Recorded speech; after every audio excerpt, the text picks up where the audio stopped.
कैसे हो बच्चों?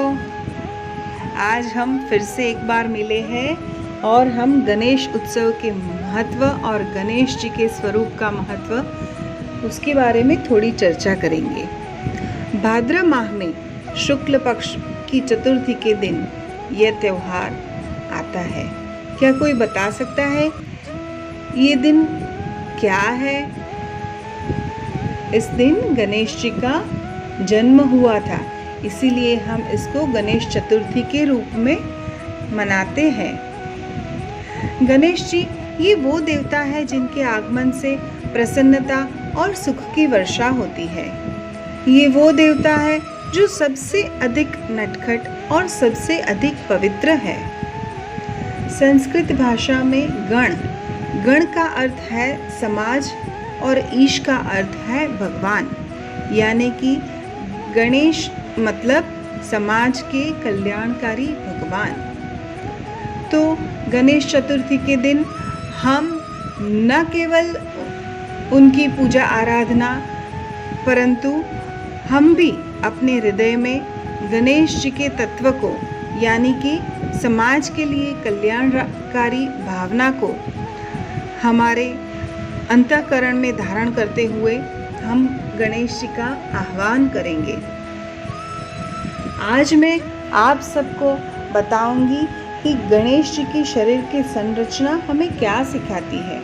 आप सबको गणेश जी की स्टोरी कि उनका मस्तिष्क हाथी का कैसे है वो सब तो पता ही होगा। तो आज मैं आपके उनके शरीर की संरचना के बारे में, उनके हर एक अंग उपांग है, उनके पीछे का महत्व क्या है और वो हमें क्या सिखाते हैं वो बताऊंगी। गणेश जी का मस्तिष्क बहुत बड़ा है। वो हमें क्या सिखाता है? वो हमेशा हमें सिखाता है कि हमेशा हमारे मस्तिष्क में उच्च विचारों का संग्रह करना चाहिए। उनकी आंखें छोटी हैं। वो हमें क्या सिखाती है? हमें हमेशा ध्यान केंद्रित करना चाहिए। उनके कान जो इतने बड़े बड़े हैं वो हमें सिखाते हैं कि हमें हमारी सुनने की क्षमता बढ़ानी चाहिए। अगर हमें कोई कुछ बुरा कह जाता है तो कोई उनकी पीड़ा हमारे पास व्यक्त करता है तो हमें उन्हें शांति से सुनना चाहिए। उनका पेट इतना बड़ा है। वो हमें सिखाता है जीवन में आते उतार चढ़ाव को पचाओ। जीवन है तो कष्ट कठिनाइयाँ तो आएगी, कभी सुख कभी दुख आएगा, पर हमें हर एक स्थिति में अपने आप को खुश रखने का प्रयास करना चाहिए। हमारे मन में उसको पचाने की क्षमता बढ़ानी चाहिए। गणेश जी के एक दंत की स्टोरी किसी को पता है क्या? व्यास जी को महाभारत की रचना के लिए किसी व्यक्ति का चयन करना था। वो घूमते घूमते द्वारिका पहुंच गए। वहाँ पे उन्होंने श्री कृष्ण जी से पूछा कि मुझे कोई एक ऐसा व्यक्ति चाहिए जो कि महाभारत की रचना करे। पर वो महाभारत की रचना करना इतना सरल नहीं है, वो बहुत ही कठिन है।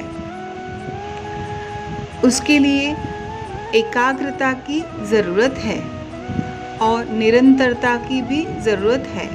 तो क्या आपके ध्यान में कोई ऐसा व्यक्ति है जिसमें ये दोनों ही गुण बहुत अच्छे से सम्मिलित हो? तब श्री कृष्ण भगवान ने कहा था कि ये बाल गणेश जो है वो कोई भी काम बहुत एकाग्रता से और निरंतरता से करते हैं। तब उन्होंने अपनी तरीके से उनकी परीक्षा लेकर गणेश जी का चयन किया और फिर जब महाभारत रचनी शुरू हुई तब शुरुआत करने से पहले उन्होंने गणेश जी को बताया कि देखो, अब जब तक ये महाभारत की रचना खत्म नहीं होती, आप को निरंतर ये महाभारत लिखना होगा, चाहे किसी भी हालत में आपको रुकना नहीं है। तब गणेश जी ने बड़े ही प्रसन्नतापूर्वक और आदर भाव से व्यास जी को बोला, मैं इसे हमेशा और ज़रूर पूरा करूँगा। उसके बाद उन्होंने अपनी महाभारत की लिखाई शुरू कर दी। व्यास जी मंत्रोच्चार बोलते गए और उसका विवरण गणेश जी लिखते गए। लिखते लिखते उनकी कलम टूट गई। अभी जैसे व्यास जी ने बताया था, उन्हें रुकना तो था नहीं, तो फिर उन्होंने सोचा कि अब मैं क्या करूं जिससे महाभारत लिख की रचना आधी अधूरी न रह जाए और मेरा काम भी हो जाए। तो उन्होंने अपना एक दांत, जो हाथी का जो बाहर बड़ा निकला हुआ दांत होता है, वो एक दांत तोड़ डाला और उसको कलम बनाकर महाभारत की रचना समाप्त की। इसीलिए उनका ये बलिदान को ध्यान में रखते हुए भगवान श्री कृष्ण ने उनको नाम दिया था कि तुम्हारे ये बलिदान को अवश्य याद रखा जाएगा और आपको एकदंत कहा जाएगा। ऐसे ही उनकी सूंड बहुत ही बड़ी है। वो सूंड से बड़े वृक्ष को उखाड़ के फेंकने की ताकत है, पर उसके साथ साथ वो यह भी ध्यान रखते हैं कि छोटी से छोटी चींटी को भी उनकी वजह से कोई भी तकलीफ ना हो, कोई कष्ट कठिनाई ना हो। तो ऐसे थे हमारे गणेश जी, जो बुद्धि, समृद्धि और सौभाग्य के देवता है। वैसे तो गणेश जी के काफ़ी सारे नाम आप लोगों ने सुने ही होंगे और उन्होंने इतने सारे बलिदान दिए थे कि उनको हर एक नाम की उपमा मिली थी। हर एक की अपनी अपनी एक कहानी भी है और उनके दिए हुए बलिदानों के कारण भगवान शंकर ने ऐसा वरदान दिया था कि सबसे पहले उनकी पूजा होगी और उनकी पूजा के बिना कोई भी कार्य पूरा नहीं होगा। तो आइए बच्चे, हम भी ऐसा कुछ कर जाए कि हमारे ऊपर भी ईश्वर प्रसन्न हो जाए। धन्यवाद।